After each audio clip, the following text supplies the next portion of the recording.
एबे बहुत ही बड़ अपडेट आसी यूजीसी नेट पाई। तो जो पिला माने पीजी कर सारी से बहुत ही बड़ अपडेट आसी जाइए।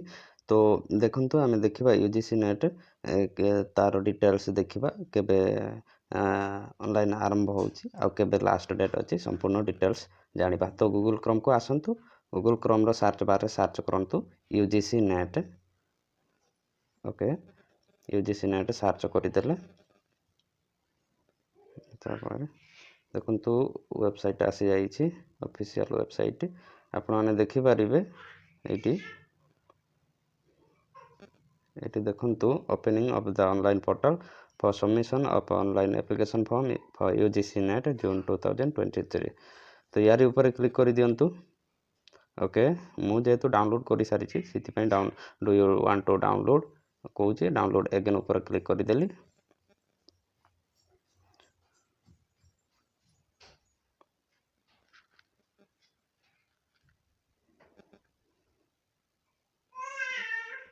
तो देखु पब्लिक नोटिस 10 तारिख एटा पब्लिश करा जाइए।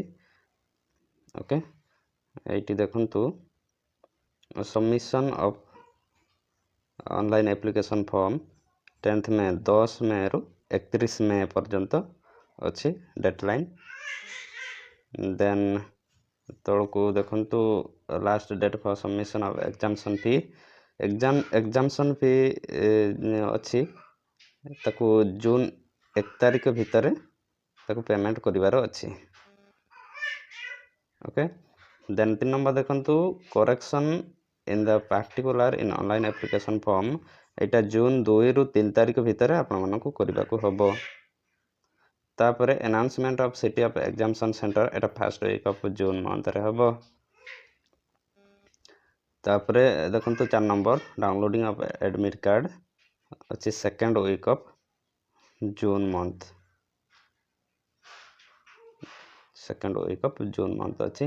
तापरे डेट ऑफ एग्जामिनेशन केबे अच्छी 13 जून रु अच्छी, 13 जून रु आरंभ हबो। तापरे सेंटर डेट शिफ्ट सब एडमिट कार्ड रे लिखा हबो। ओके, तापरे display of recorded response answer की ताकू परवर्ती समय रे अनाउंस करा दिबो।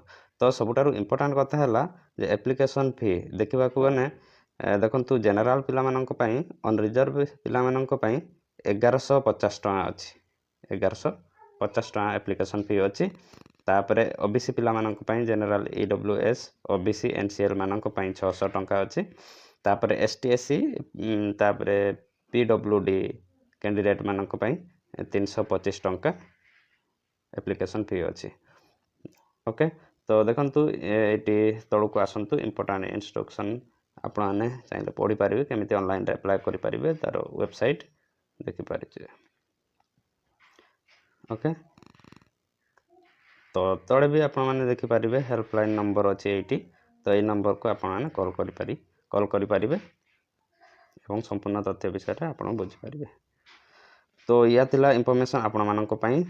तो ऑनलाइन अप्लाई आरंभ हो जाइए, आपण माने ऑनलाइन अप्लाई करंतु स्टेप बाय स्टेप। मु तारि पई गुटे वीडियो भी तैयारी करि सारी छी, आपण माने चाहिले से वीडियो टिको देखि पारिबे। थैंक यू लास्ट पर्यंत देखि दिबारु।